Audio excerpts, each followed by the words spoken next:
Hello, എല്ലാവർക്കും നമസ്കാരം. ഇന്നിവിടെ ഒരു അടിപൊളി ചടങ്ങ് നടക്കാൻ പോവുകയാണ് കേട്ടോ. എൻ്റെ വേഷം കെട്ടൽ കാണുമ്പോൾ നിങ്ങൾക്ക് എന്നെ മനസ്സിലാവും.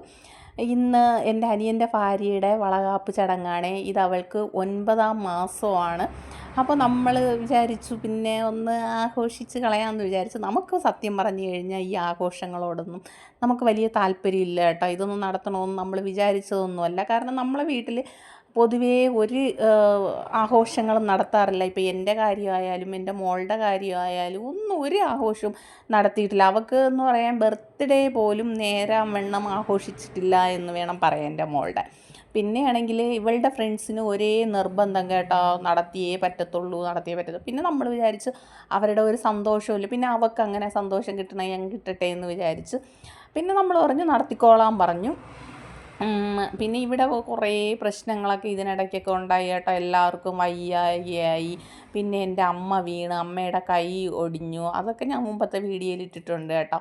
പിന്നെ എൻ്റെ അനിയൻ്റെ ഭാര്യ പ്രഗ്നൻ്റ് ആണെന്ന് ഞാൻ ഈ വീഡിയോയിൽ നമ്മുടെ ഫേസ്ബുക്കിലെ വീഡിയോയിൽ ഇട്ടിട്ടില്ലായിരുന്നു. നമ്മുടെ യൂട്യൂബിലെ വീഡിയോയിൽ ഞാൻ ഇട്ടിട്ടുണ്ടായിരുന്നു മുമ്പൊക്കെ. അനിയൻ്റെ ഭാര്യ പ്രഗ്നൻ്റ് ആണ്. പിന്നെ അവരുടെ കല്യാണ വീഡിയോ അതൊക്കെ ഞാൻ ഇട്ടിട്ടുണ്ടായിരുന്നു കേട്ടോ. പിന്നെ എനിക്കാണെങ്കിൽ ഇവരുടെ കല്യാണത്തിന് നേരെ ചൊവ്വയൊന്നും ഒരുങ്ങാൻ പറ്റിയില്ല. ഇവരുടെ കല്യാണത്തിൻ്റെ തലേന്ന് രാത്രി നമ്മുടെ വീട്ടിൽ വളർത്തിയ പട്ടി തന്നെ എൻ്റെ അമ്മയുടെ കാലിൽ കടിച്ചു കേട്ടോ.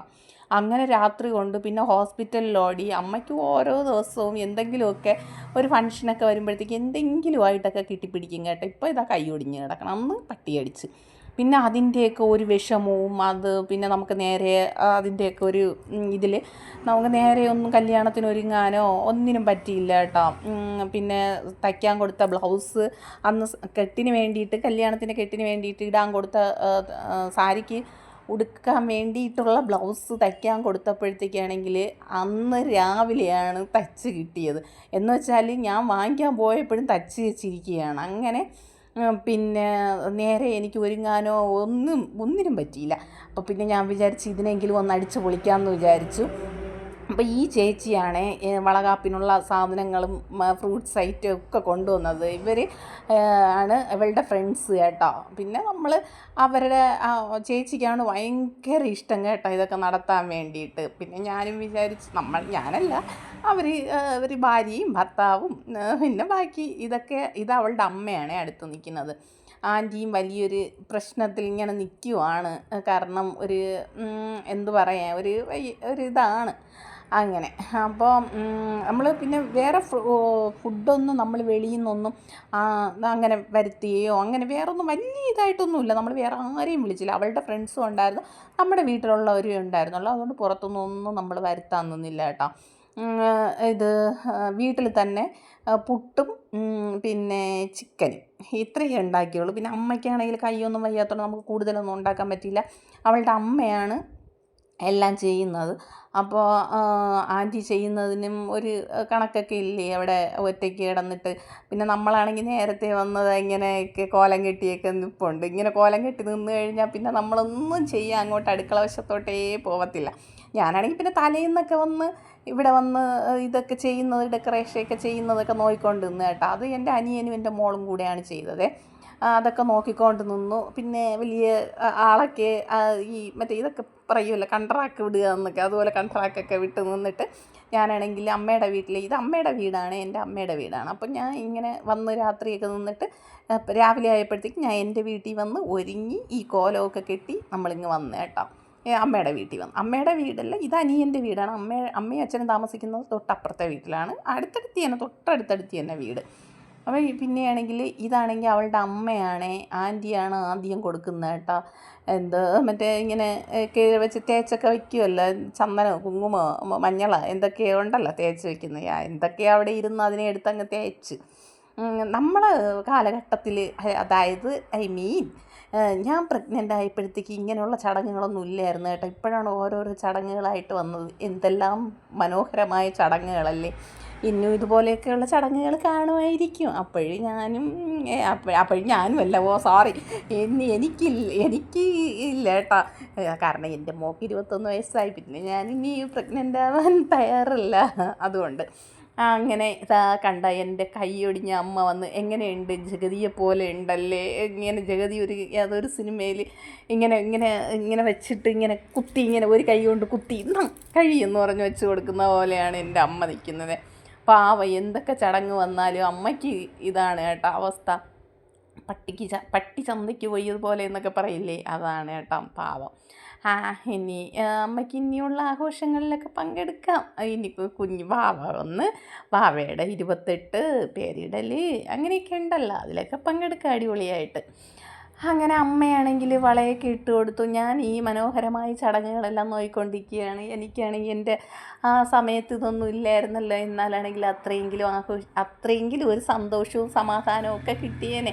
ഇതാണെങ്കിൽ ഞാൻ പ്രഗ്നൻ്റ് ആയിരുന്നപ്പോഴത്തേക്ക് കിട്ടിയത് മൊത്തം പുളിച്ച തെറികളായിരുന്നു. അത് ഒരാളുടെ വായിന്നല്ല, എല്ലാവരുടെ വായിന്നും കിട്ടിയേട്ടാ. അതൊക്കെ ഒരു കാലം, അതൊക്കെ മറക്കാൻ ശ്രമിക്കുന്ന കാലങ്ങളാണ്. ഞാനും അവിടെ ഇരുന്ന് എന്തൊക്കെയോ വാരിപ്പറക്കിയൊക്കെ വെച്ച് തേച്ച് കൊടുക്കണം. അതെന്തെന്ന് ചന്ദനോ കുങ്കുമോ എന്തൊക്കെയോ എന്ന് പറയുന്നതായിട്ട്. പിന്നെ ഒരു കാര്യം പറയാം, എൻ്റെ അനിയനാണെങ്കിൽ ഈ വിധ കോലം കെട്ടലിനൊന്നും നിന്ന് തരൂല.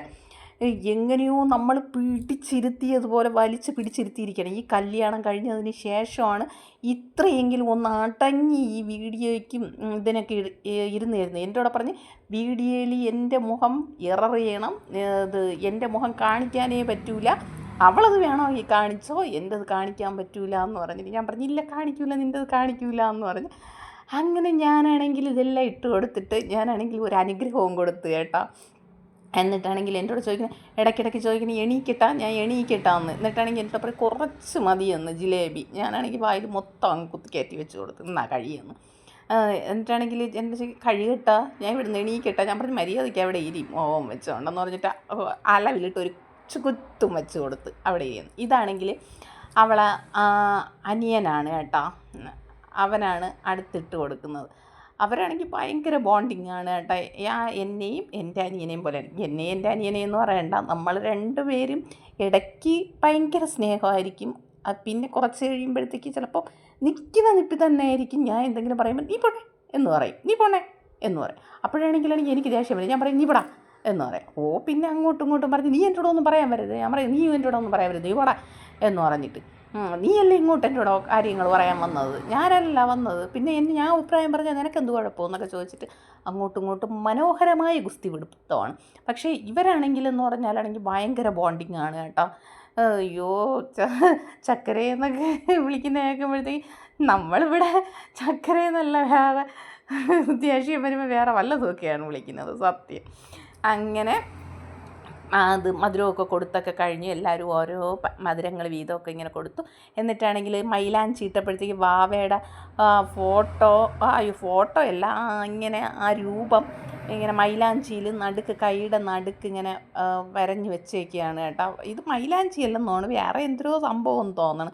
ഇങ്ങനെ എന്തോ അച്ച് പോലെയൊക്കെ വെച്ച് മഷി പോലെ എന്തോ അങ്ങനെയാണെന്ന് തോന്നണം. എനിക്ക് എന്തോന്നും അറിഞ്ഞുകൂടാ. എനിക്കല്ലെങ്കിൽ കയ്യിൽ ഈ കോപ്രായങ്ങളൊന്നും കാണിക്കുന്നത് എനിക്ക് ഇഷ്ടവുമല്ല. പിന്നെ നമ്മളെ ഇഷ്ടമല്ലല്ലോ നോക്കേണ്ടത്, നമ്മളാവുമ്പോഴല്ലേ നമ്മളെ ഇഷ്ടം നോക്കണത്. ഇതാണെങ്കിൽ അവരുടെ ഇഷ്ടമല്ലേ, അപ്പം അവരുടെ ഇഷ്ടമല്ലേ നോക്കേണ്ടത്, അവരുടെ സന്തോഷമല്ലേ. ഇപ്പം ഗർഭിണിയുടെ സന്തോഷമല്ലേ നമ്മൾ നോക്കേണ്ടത്. അങ്ങനെ ഞാനാണെങ്കിൽ കുറേ ഫോട്ടോയൊക്കെ എടുത്ത് കേട്ടോ. ഇതിൻ്റെ ഇടയ്ക്ക് ഫോട്ടോ എടുത്തിട്ടാണെങ്കിൽ ഇനിയാണെങ്കിൽ അവർ വെളിയിലോട്ട് അവളെ നിർത്തി ഫോട്ടോ എടുക്കാൻ വിളിക്കുകയാണ്. അപ്പോൾ എൻ്റെ അടുത്ത് ചോദിച്ചു, ചേച്ചി ഞാൻ പോട്ടെ എന്ന് ചോദിച്ചു. ചേച്ചി എടുത്തൊക്കെ തീർന്നല്ല എന്ന് പറഞ്ഞിട്ട് ഞാൻ പറഞ്ഞു ഞാൻ എടുത്ത് തീർന്നു, ഇനി വെളിയിലോട്ട് നിന്നെ കൊണ്ടുപോയി അവർ കുറേ ഫോട്ടോയൊക്കെ എടുക്കട്ടെ എന്ന് പറഞ്ഞ്. അങ്ങനെയാണെങ്കിൽ വെളിയിലോട്ട് ഫോട്ടോ എടുക്കാൻ പോവുകയാണ്. ഇനി അവർക്കുള്ള കാപ്പിയൊക്കെ രാവിലത്തെ ഫുഡ്, അതാണ് ഞാൻ ഉദ്ദേശിച്ചത്, കാപ്പിയെന്ന്. നമ്മൾ ഇവിടെ രാവിലെ കാപ്പി കുടിച്ചോ എന്നാണ് ചോദിക്കുന്നത് കേട്ടോ. നമ്മളെ തിരുവനന്തപുരത്തല്ല മിക്കയിടത്തും അങ്ങനെയൊക്കെയാണെന്ന് തോന്നുന്നത്, എനിക്കറിഞ്ഞൂടാ. നമ്മൾ ബ്രേക്ക്ഫാസ്റ്റ് ഗ്രൂപ്പ് ഫാസ്റ്റ് എന്നൊന്നും നമ്മൾ പറയില്ല, നമ്മൾ കാപ്പി കുടിച്ചോ എന്ന് ചോദിക്കും. കോഫി വേറെ കാപ്പി വേറെ. നമ്മൾ രാവിലത്തെ ഞാൻ കിച്ചുവിൻ്റെ കൂടെ വഴക്ക് പറയുകയാണ്, നിനക്ക് വേറെ ഡ്രസ്സൊന്നും കിട്ടിയില്ല, നീ വേറെ ഏതെങ്കിലും എടുത്തിട്ട് നിൽക്കാത്തത്. നല്ല ഡ്രസ്സുണ്ട് കേട്ടോ, ഒന്നും എടുത്തിടൂല. ഈ ഏതെങ്കിലും നല്ല ഫങ്ഷനോ എന്തെങ്കിലും കാര്യം വരുമ്പോൾ ഇതുപോലെ കൂറയായിട്ട് അങ്ങ് നിന്നോളും. എന്തെല്ലാം ഡ്രസ്സുണ്ടെന്നറിയാമോ, എല്ലാത്തിനെയും എവിടെയെങ്കിലും വലിച്ചു ചൊരുവി പറക്കി അവിടെ വെച്ചേക്കും. ഒരു എണ്ണം എടുത്താൽ ഒരു ദിവസം ഇതുപോലെയുള്ളതൊക്കെ എങ്കിൽ ഇങ്ങനെ ഇട്ടുകൊണ്ട് തിരിയും. അങ്ങനെ എല്ലാ കാര്യങ്ങളുമൊക്കെ കഴിഞ്ഞ് അവർ ഫുഡൊക്കെ കഴിച്ചു. അത് കഴിഞ്ഞിട്ട് പിന്നെ നമ്മളെല്ലാവരും കൂടെ അതിനെപ്പറ്റിയുള്ള വിശകലന ചർച്ചയിൽ ഇങ്ങനെ ചർച്ച ചെയ്തുകൊണ്ടിരിക്കുകയാണ്. ഇനിയാണെങ്കിൽ അടുത്ത് കുഞ്ഞുവാവ വന്നിട്ടുള്ള അടുത്തൊരു ഫങ്ഷൻ. എന്തായാലും എനിക്കാണെങ്കിൽ ഇത്രയും മോളൊക്കെ ഇത്രയും വളർന്നതിന് ശേഷമാണ് എൻ്റെ അനിയൻ കല്യാണം കഴിച്ചത്. അതുകൊണ്ട് ഇനിയാണെങ്കിൽ അടുത്താണെങ്കിൽ കുഞ്ഞുവാവ വരുമ്പോഴത്തേക്ക് ഇത്രയും ലേറ്റായിട്ടല്ലേ വരുന്നത്. അപ്പോൾ ഇവരൊക്കെ വലുതായില്ലേ, അപ്പോൾ ഇനി നമുക്കാണെങ്കിൽ എടുത്തുകൊണ്ട് തിരികെ ഇപ്പോഴാണെങ്കിൽ ഒരു കുഞ്ഞു വാവയെ കിട്ടിയല്ലോ എന്നുള്ള ആ ഒരു സന്തോഷം കേട്ടോ. അപ്പോൾ ഇത്രയേ ഉള്ളൂ ഇന്നത്തെ വീഡിയോ. അപ്പോൾ അടുത്ത വീഡിയോ ആയിട്ട് കാണാം. ബൈ.